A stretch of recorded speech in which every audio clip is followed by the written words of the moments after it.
वो डायफ्राम को क्रॉस करती हुई स्टमक में एंटर कर जाएगी।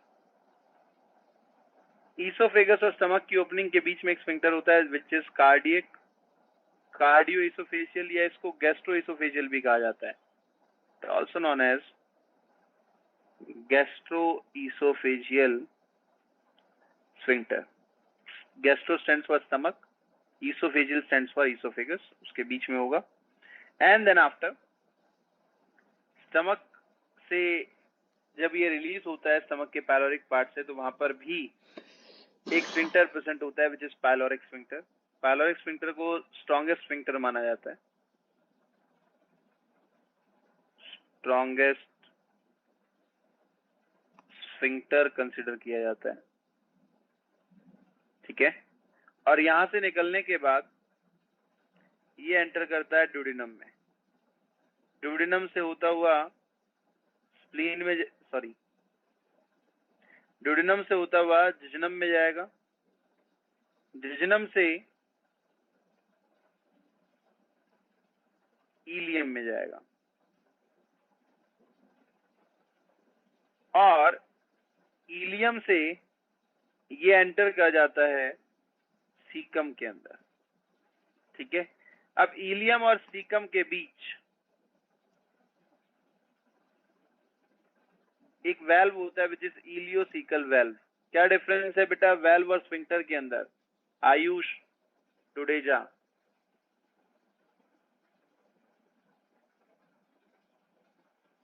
जल्दी से बताओ व्हाट इज सर?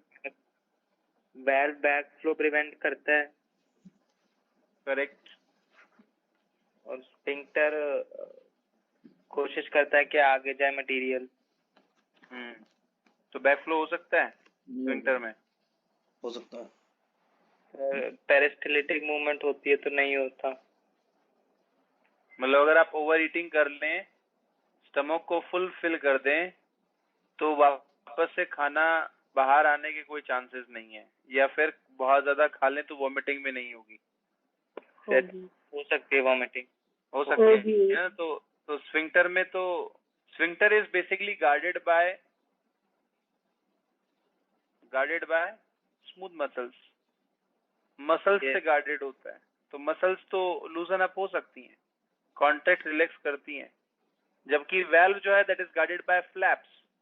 एक बार अगर क्रॉस हो गया तो दूसरी तरफ वापस नहीं आ सकता। फ्लैप जो है वो बैरियर का काम करता है। क्लियर?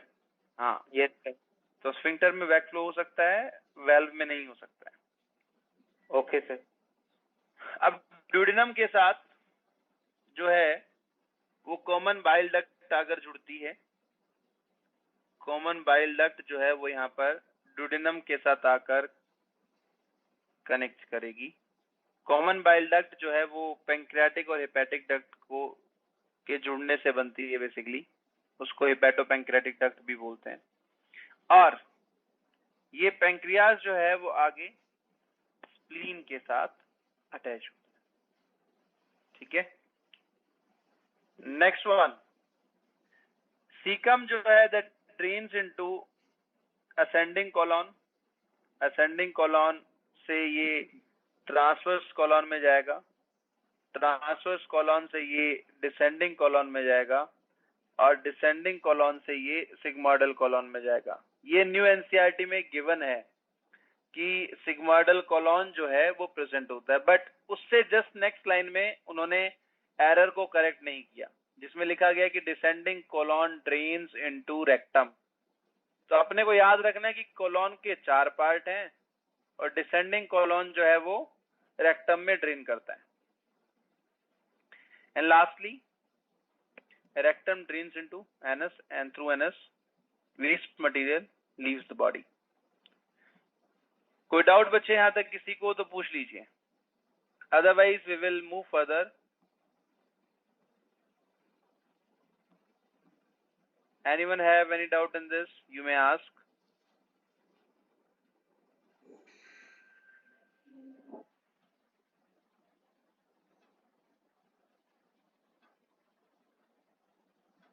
आगे बढ़े।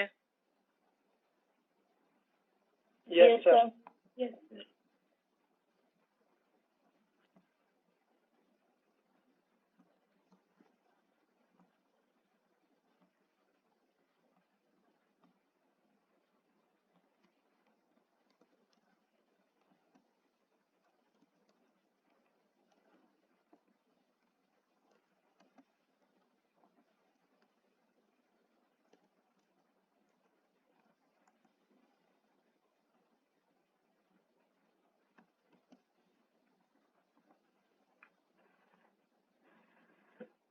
चलिए तो आगे बढ़ते हैं।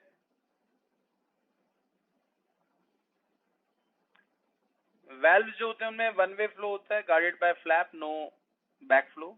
Sphincter surrounded by muscles, back flow जो है दैट मे अकर। मसल्स जो है वो मैक्सिमम केसेस में स्मूथ मसल्स होती हैं, लेकिन स्केलेटल मसल्स भी प्रेजेंट होती हैं। तो मसल्स दोनों तरह की हो सकती हैं यहाँ पर, स्मूथ और स्केलेटल। ठीक है। बैक फ्लो में occurs, example is vomiting and they opens by pressure. Pressure से ओपन होते हैं। The very first one part is mouth. Mouth consists of buccal cavity, teeth, tongue, opening of duct of salivary gland यहाँ पर present होती है। ठीक है। Now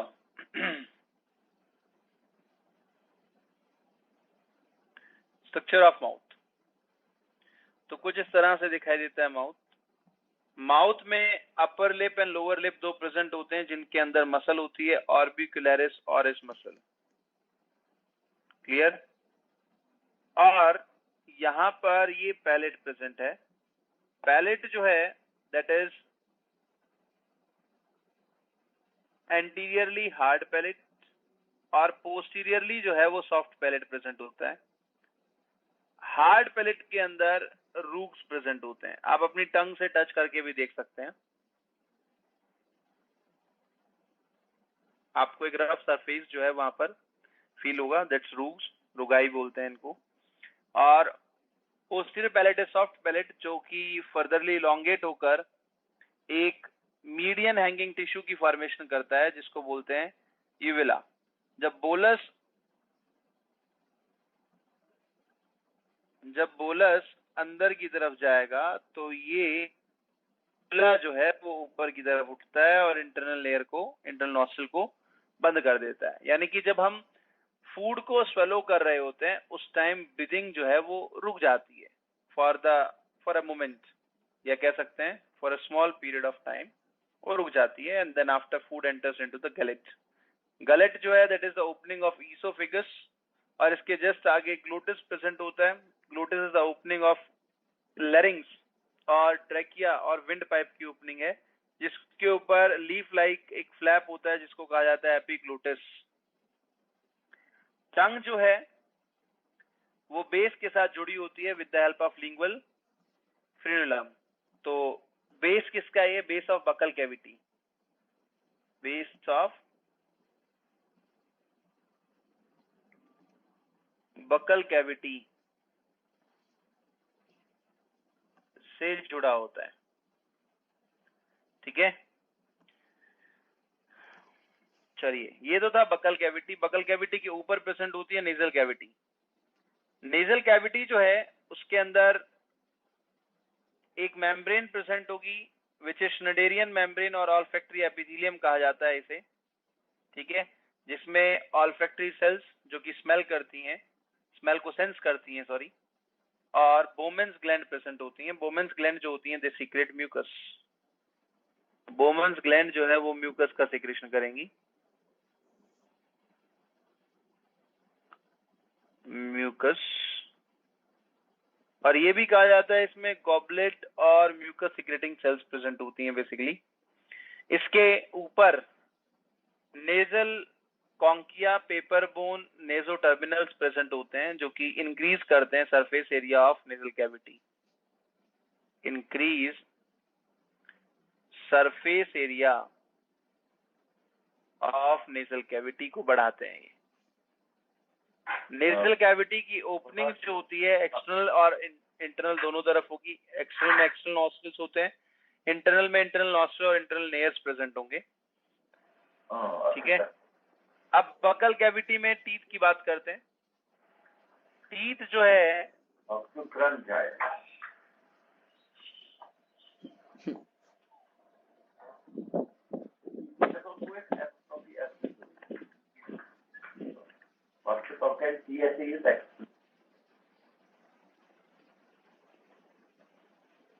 खुशी पंडित,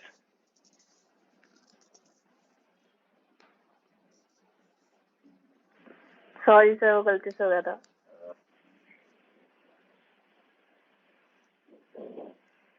क्या चल रहा है बेटा? जूलॉजी पढ़ रही हो, कुछ और पढ़ रही हो? अरे सर, वो अंकल बोल रहे हैं, मैं। अच्छा,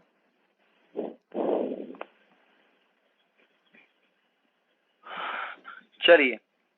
तो ट्रैकिया में ट्रैकियल रिंग्स प्रेजेंट होंगी, ईसोफेगस में एज सच कोई रिंग लाइक स्ट्रक्चर नहीं होती है। ट्रैकियल रिंग्स जो होती हैं वो सी शेप्ड हाइलाइन कार्टिलेजेस से बनी होंगी, सी शेप्ड होती हैं, इनकम्प्लीट सर्कुलर हैं ये बेसिकली। और अब बात करते हैं ऑरल वेस्टिब्यूल की। वेस्टिब्यूल जो होता है उसको हम बोलते हैं किन्हीं भी दो लेयर्स के बीच का स्पेस। तो चीक और टीथ के बीच वेस्टिब्यूल प्रेजेंट होता है और बीच में in between the jaw vestibule present होता है। टोटल ऑरल वेस्टिब्यूल्स जो होते हैं हमारी माउथ में, दे आर 5। किस तरह से?